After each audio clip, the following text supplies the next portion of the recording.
Estou em crise. O que eu faço? Meu nome é Sérgio Seixas, do Grupo Terra de Rudá, e hoje eu gostaria de trazer esse assunto, que é um assunto importante, sobre a crise nossa de cada dia nos dá hoje. É uma palavra que nós brasileiros, inclusive, nos acostumamos a conviver com ela, pelo menos de uns 5 séculos para cá, a gente convive com essa palavra crise. E eu acho até a própria humanidade, assim, mal e porcamente, uns 7 a 8 mil anos para cá, também a gente convive com essa palavra crise. Vamos tentar entender um pouquinho a potência da crise, a importância da crise. Uma coisa que não fica muito claro é a respeito da nossa personalidade, que é uma espécie de arrumação momentânea, de uma certa arrumação momentânea, que faz com que a gente se situe na latitude, na longitude, né, das relações com o mundo, como se fosse uma espécie de coordenada, né? Nossa personalidade, a gente pode chamar também nosso ego. Evidente que essa definição de personalidade não é uma coisa a bel prazer, que a gente sair escolhendo o que a gente quer ser, o que a gente quer se portar. Não. A gente tem por detrás uma série de encarnações que vão gerando disponibilidades, inclinações, talentos, dons, dificuldades, resistências. E a gente vai formatando uma paisagem psíquica, um campo psíquico, e acaba emergindo, a partir dessa paisagem, uma espécie de carteira de identidade que ela é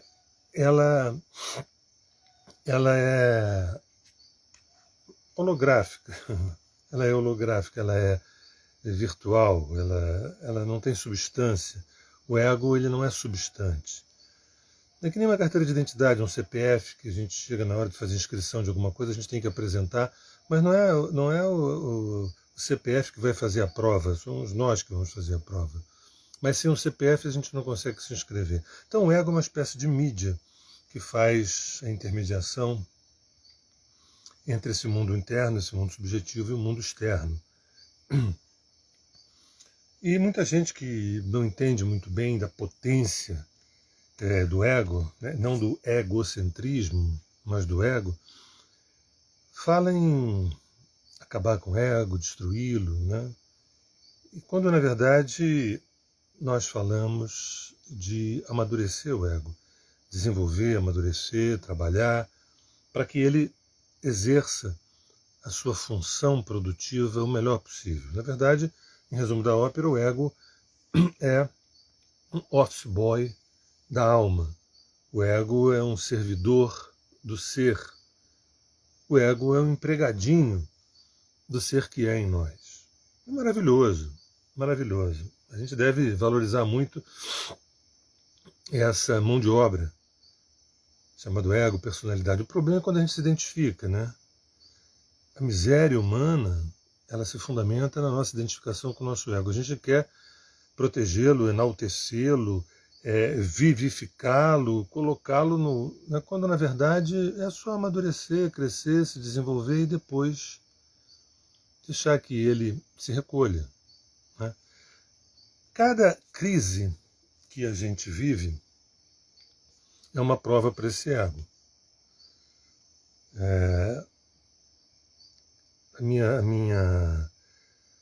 Meu desejo que nessa minha fala de hoje vocês pudessem ter uma certa afetividade com a experiência da crise. Porque ela não é tão somente fruto de uma má gestão, ela não é tão somente fruto de uma incompetência. De tempos em tempos ela nos visita. A astrologia ela nos fala isso belamente. Você quando pega ciclos de Saturno, ciclos de Lua, a quadratura de Plutão ali na meia-idade, perto dos 40 anos, a quadratura de Netuno também perto dos 40, a oposição de Urano, essa faixa que vai entre 37 e 42 anos, que é uma faixa é uma grande prova que o leigo não entende, acha que isso é a crise dos 40, está envelhecendo, quando na verdade não. A gente está passando por uma prova muito importante, mas a gente tem várias outras ao longo da vida, né?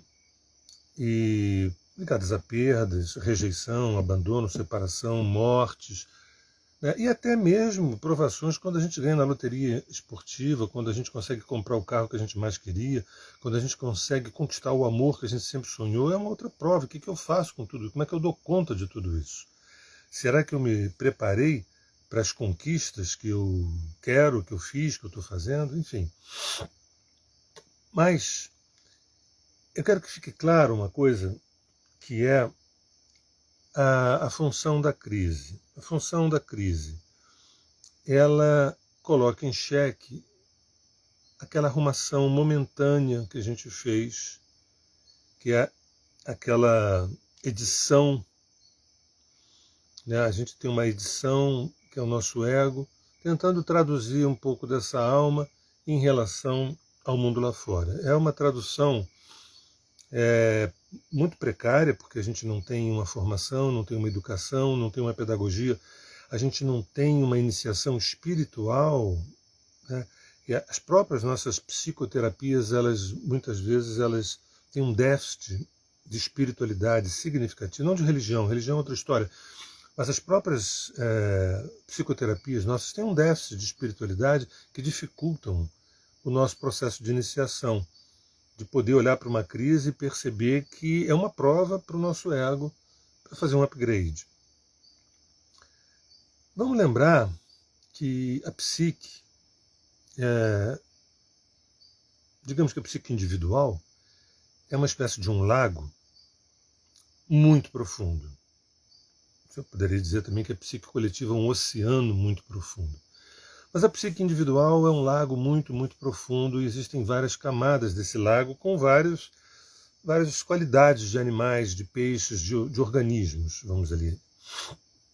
Ali nós temos recalques, nós temos tudo que... um repertório enorme, é um sinistro e sombrio, e um repertório enorme, luminoso, né, e desperto nesse lago. São camadas. E quando a gente se apresenta com uma carteirinha de identidade, meu nome é tal, né, e com a nossa personalidade, que a gente cultiva, que a gente cultua, que a gente quer levar para uma espécie de sucesso, uma espécie de aprovação, né,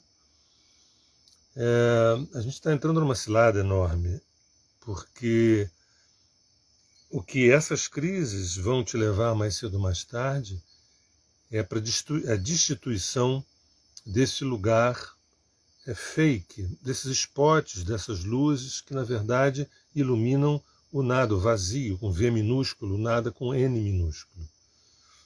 É como se a gente supervalorizasse o carro em detrimento do motorista ou o barco em detrimento daquele que está fazendo a travessia. Então, cada crise tem um número certo, né, tem um número certo, como se fosse aquele número de roupa, né, que encaixa o número certo, para nos provocar a craquelar, a trincar, a fazer com que abram frestas dentro da gente para que emerjam novos conteúdos da psique. Então o plano é simples de falar, né? Não é tão simples de viver, que é o seguinte: cada crise tem trinca o cristal, que é o que a gente imagina ser o nosso ego, a nossa personalidade, que a gente defende tanto, e aí trinca o cristal. Né? Não dá muito mais para botar um vinho ali dentro que vai vazar. Quando trinca, emerge de baixo, de dentro desse lago profundo, dessa psique, novos conteúdos, que a princípio eu não sei lidar nada ou não sei lidar muito bem. Quando eu não sei lidar nada com aquilo que a crise me trouxe, e eu também não quero saber e tenho raiva de quem saiba, maus presságios. Maus presságios. Talvez você dê uma surtada, talvez você dê uma pirada, talvez você dê uma enlouquecida, porque a tua psique te trouxe situações para craquelar essa camada periférica chamada de personalidade, para que ela, a psique, pudesse trazer novos conteúdos. É uma espécie de upload, né? Bem, se tudo isso é grego, se eu não estou entendendo nada, eu não quero pedir ajuda, maus presságios. Maus presságios. E aí você pode estar na rota de colisão de doenças psicológicas, psiquiátricas, doenças somatizadas, doenças no corpo, né? E acreditando que a origem disso é química, que você foi vítima de uma má sorte da química do teu próprio organismo, né? Bobagem. As químicas nossas, do nosso organismo, as químicas naturais, elas obedecem à nossa dinâmica consciencial, o quanto a gente consegue metabolizar as realidades. Se a gente tem muita dificuldade de metabolizar, de digerir as realidades, a gente vai somatizando. A gente vai colocando para debaixo do tapete uma série de situações que não foram integradas.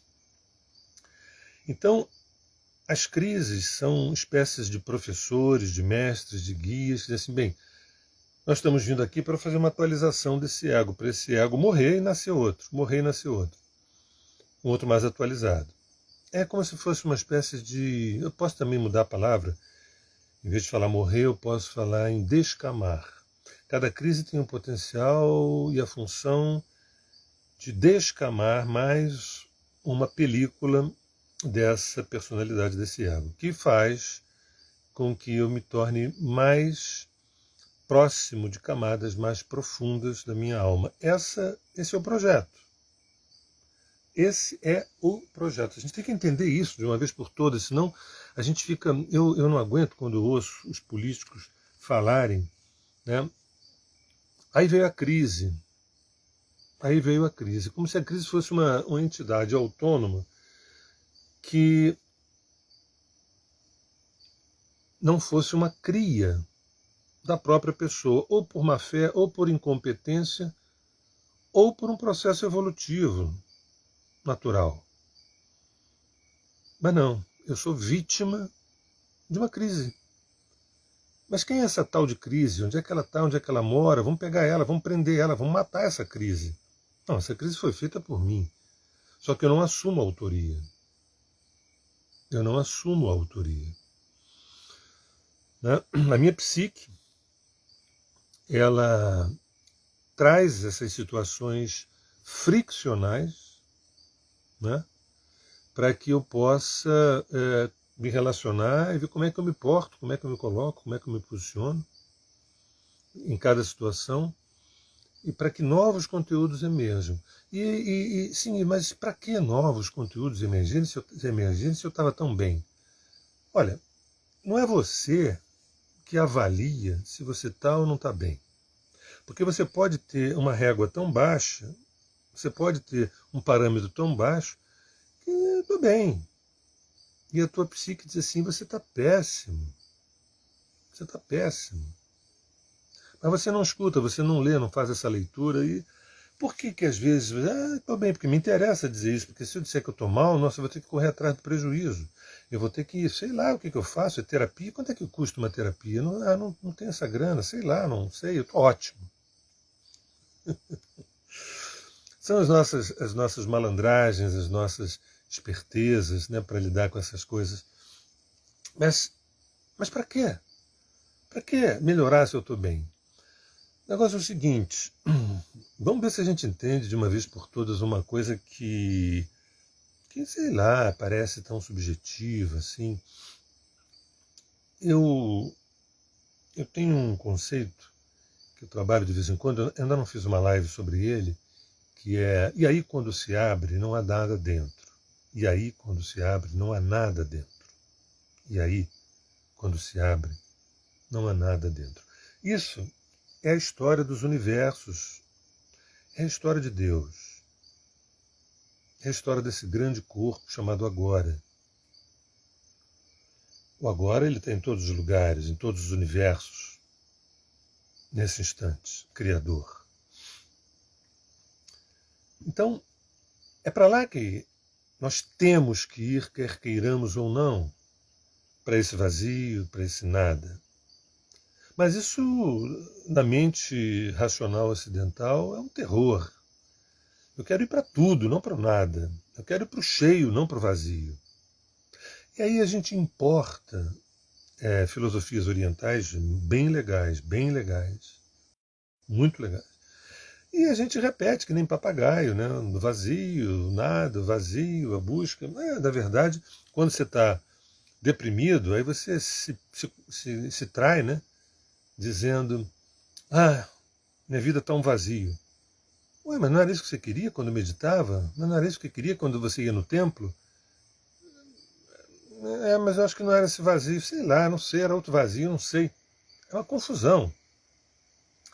As crises, elas vão descamando películas do nosso ego, da nossa personalidade, para que cada vez mais profundamente emerjam conteúdos que não foram integrados na psique, para que a gente possa, através de escolhas, atitudes, posturas, né, autoconhecimento, busca de si, a gente conseguir integrar. Não é entender, é integrar. Integrar é devolver a gota ao oceano.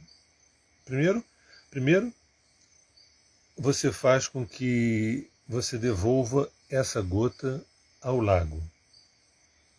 E esse lago, mais cedo ou mais tarde, ele volta a ser rio e deságua no oceano. Então aquela gota que você devolveu ao lago, da psique individual, e ela vai para o rio e vai para o inconsciente coletivo, essa psique coletiva que é o oceano.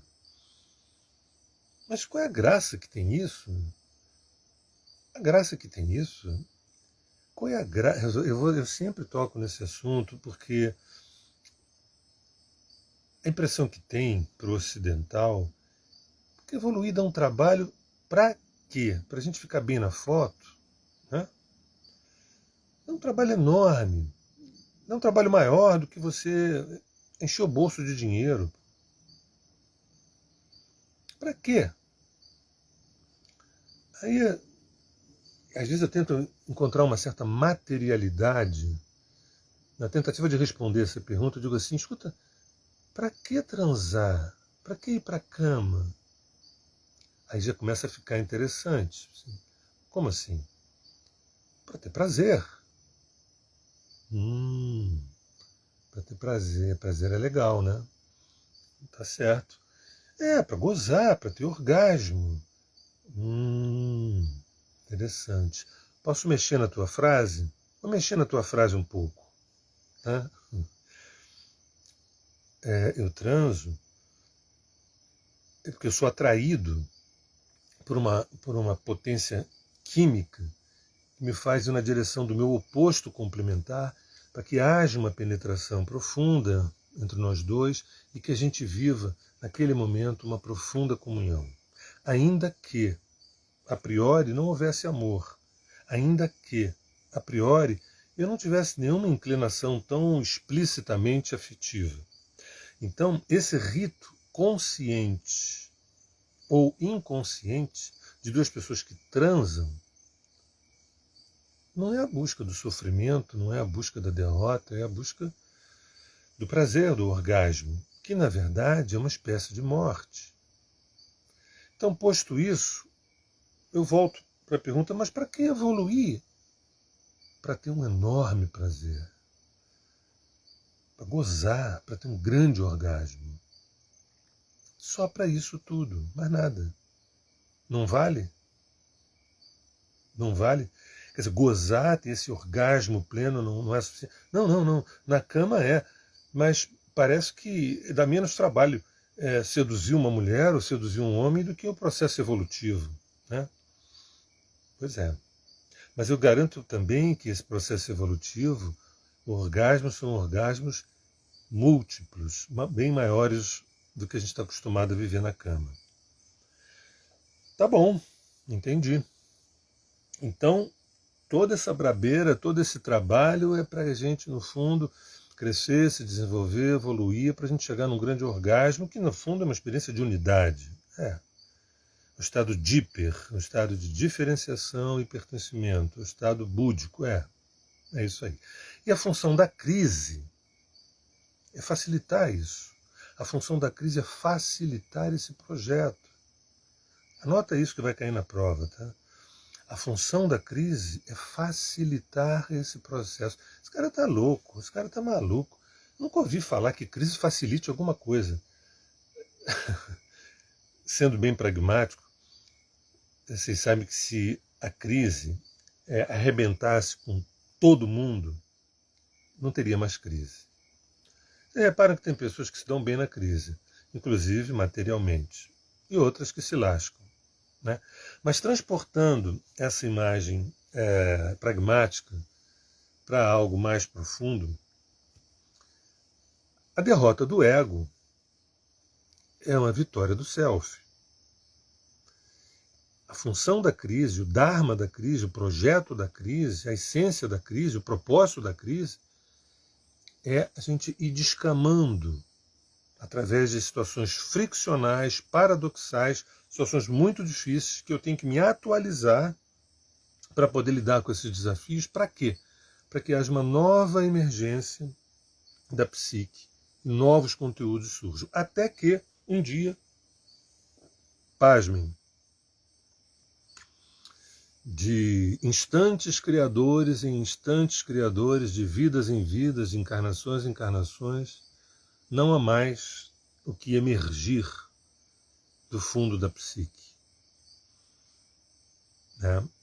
Esse ego, ele é uma casquinha invisível, que mantém ainda uma relação muito tênue com o mundo à volta, e a psique já não tem mais conteúdos para essa emergência, e o nome disso chama-se ascensão. Só que é o seguinte, a ascensão para um outro plano, menos denso, mais sutil, que também tem outra psique, que também tem outro ego, mais sutil, né? Menos barra pesada. Menos barra pesada. Olha, o planeta Terra é um planeta lindíssimo, é maravilhoso, é incrível, é fantástico, é perfeito. O ser humano é uma figura absurdamente milagrosa. O ser humano é algo divino, absolutamente divino. Mas a gente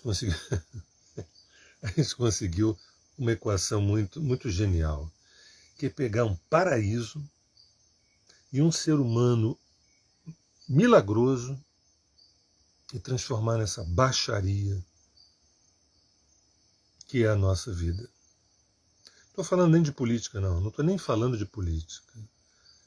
Eu estou falando do nosso estado de escravidão inconsciente. As agendas, as tais agendas, as agendas, né? Escravidão, quer dizer, da sobrevivência, que eu não vou entrar nesse tema hoje, agora, já falei algumas vezes. Mas é importante que a gente entenda que a função da crise é facilitar, é ajudar, é trazer sorte, proteção, para que mais uma camada densa, grossa da minha personalidade, que está mais distante do cerne da minha psique, aquilo seja craquelado, trincado. Porra, essa situação eu não sei como é que eu lido. Por que será que nós nascemos num planeta onde todo ser humano entre os 37 e 42 anos vive uma provações assim dificílimas? Por quê? Plutão faz 90 graus com Plutão no céu faz 90 graus com Plutão no mapa, Netuno faz 90 graus com Netuno no mapa e Urano faz 180 graus com Urano no mapa. Por que será que aos 29 anos tem-se uma crise também, uma crise de ou vai ao racha, ou dá ou desce, retorno de Saturno? Por que será que aos 27 tem-se uma crise de fertilidade, puxa, uma hora perfeita para parir uma criança? Eu não estou pronta para parir ninguém. Pô, mas 27 anos, a tua biologia psíquica está demandando, não, que se dane, eu não estou pronto para isso. A gente não está pronto para nada, a gente não se aprontou para nada. A gente não se aprontou para nada. Quer dizer, a gente tenta se aprontar para o mercado de trabalho. Porque para a família a gente não se aprontou. Para a família a gente não se aprontou. Para os afetos a gente não se aprontou. Para a relação com o sagrado, com Deus, a gente não se aprontou. A gente se protege, a gente se defende dessa experiência de unidade. Mas para o mercado de trabalho, não, aí sim a gente se prepara. Porque até a nossa sobrevivência depende disso. Isso é de uma pobreza magnífica. Eu não estou aqui negando o mercado de trabalho, eu estou negando a gente amputar uma série de inteligências plásticas que são fundamentais. De que a gente ficar refém, quem sabe, né, fundo de garantia, 13º, férias. E não pensem que esse é um papo pequeno burguês, não. Não pensem, não. Todas as classes sociais têm psique. Cada indivíduo, do pobre ao bilionário, tem psique, tem um ego. É evidente que quando você está com um estômago vazio, a conversa é outra. Né? É isso. Mas vai ficar com o estômago vazio a vida inteira? Se for ficar a vida inteira, você vai morrer e vai nascer de novo. Alguma coisa tem que fazer para esse estômago ser cheio. Nem que tem que roubar um banco, fazer alguma coisa. Né? Não dá para filosofar com o estômago vazio. Mas também não dá para a gente ficar refém. Não podemos conversar ou discutir coisas que são fundamentais e essenciais por conta de que tem gente que está precarizada. Existem 1000 precarizações. Uma delas é a gente não saber para onde a gente está indo. Sabe, a pessoa que não tem o que comer, não tem onde dormir, é uma coisa absurda. É uma coisa absurda. Uma pessoa que é bilionária e não sabe de onde veio, para onde vai, não sabe o que está fazendo aqui, é absurdo. É absurdo. Uma pessoa de classe média que tem aquela sua vida bacana, pacata, legal, boa, direita, né, um bom cristão, mas não sabe o que está fazendo aqui, a não ser botar filho no mundo e ter algum prazer no fim de semana? Absurdo.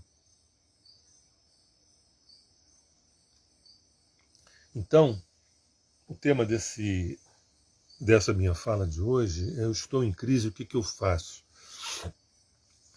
O que eu faço? O que eu faço? Estou em crise, o que eu faço?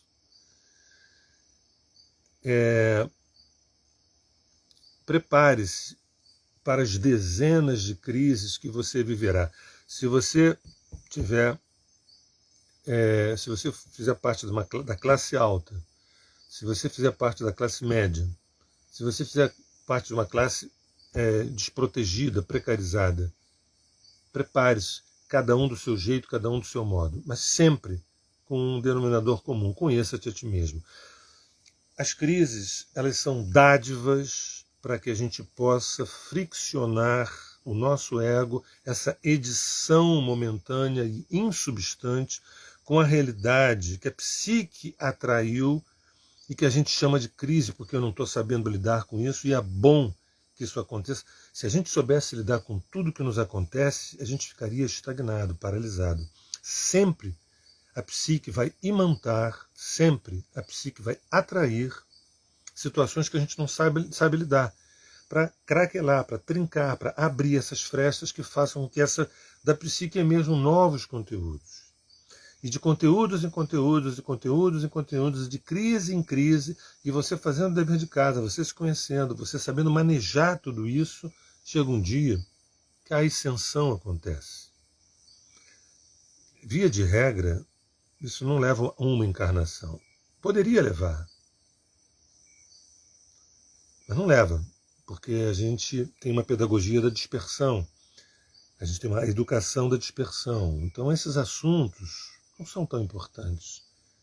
Mais importantes são outras coisas. Tudo mais é mais importante do que isso. E a gente vai ter outra encarnação, mais outra, mais outra, mais outra, mais outra. Dá a impressão que aqui é uma delícia. Não é bem assim. Isso aqui é um paraíso. E a gente vive no inferno. Isso aqui é um paraíso. e a gente vive no inferno. Nossa consciência. Então, o que eu faço?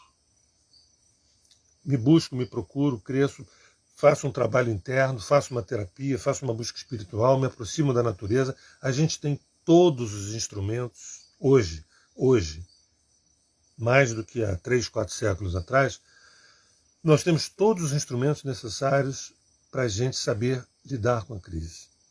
Porque eu fui me conhecendo, eu fui me buscando, eu fui me encontrando, eu fui ao meu encontro. E cada crise que chega, eu já nem chamo mais de crise. Eu estou chamando de desafios e eu me sinto um homem mais maduro e um homem ou uma mulher mais madura em pé, não de 4. Para o desejo de outrem, ou as expectativas, ou a agenda de terceiros. Então, que fique claro, para finalizar a minha fala, eu estou em crise. Aproveita, aproveita, aproveita, aproveita.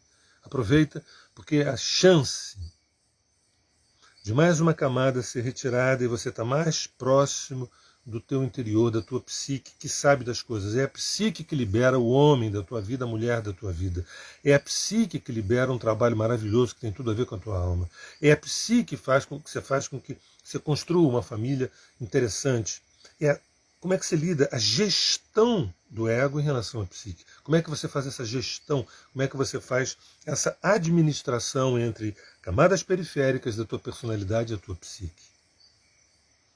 Quando a gente está nem aí para esse negócio de psique inconsciente, ou psicoterapia, ou busca espiritual, a gente fica só alimentando as camadas periféricas do ego, da personalidade, etc, etc. E dá no que dá. E dá no que dá, e deu no que deu. Então aproveite agora. Tenha ferramentas psicoespirituais. Tenham instrumentos psicoespirituais para poder lidar com as crises. E essas crises, elas se transformam, como diria o chinês, em oportunidade. Agora, o Ocidente é tão interessante. Quando fala em oportunidades, o Ocidente já pensa assim, oxa, que legal. O chinês fala que a crise é para gerar uma oportunidade, né? Oportunidade de um emprego melhor, oportunidade de um salário melhor. Tá certo, ok, tudo bem, mas não é bem isso só. É oportunidade de eu estar mais inteiro, mais pleno. E se você me perguntar agora, mas para que eu quero ficar mais inteiro? Aí eu vou te responder da seguinte maneira, para que você quer transar? Para que você quer ir para a cama com alguém? Ah, esqueci, o negócio do prazer, do orgasmo, do gozo. É só isso. Você acha que a consciência nos leva aonde? A consciência nos leva ao amor universal, ao ágape. A consciência não nos leva a ter que entulhar a nossa cabeça de livros e teorias e conceitos. A consciência com C maiúsculo nos leva a uma experiência de libertação plena, mesmo que você esteja numa cela, numa cadeia, você é consciente, você é um homem livre. Esse é o gozo, esse é o orgasmo. Para viver você com o outro e você com o todo. Bem, meu nome é Sérgio Seixas, sou do Grupo Terra de Rudá. Espero que eu tenha passado um recado que seria de olhar as crises com dignidade, com altivez, com inteligência, com esperteza, com profundidade. Até eu diria com uma certa malandragem. Não se colocar como vítima, porque parece que a crise é uma coisa que não veio de dentro de você, veio de alguém mau. Bobagens. A crise é produzida por nós, em nosso benefício. Agora, não tenho ferramentas, não tenho instrumentos, não tenho conhecimento, sou um desconhecido, sou um auto-esquecido, aí a crise, com perdão da palavra, é uma merda. E ponto final. Gente, um forte abraço. Espero que esse material tenha provocado em vocês aí um confortável desconforto, tá bom? E a gente volta em breve. Até.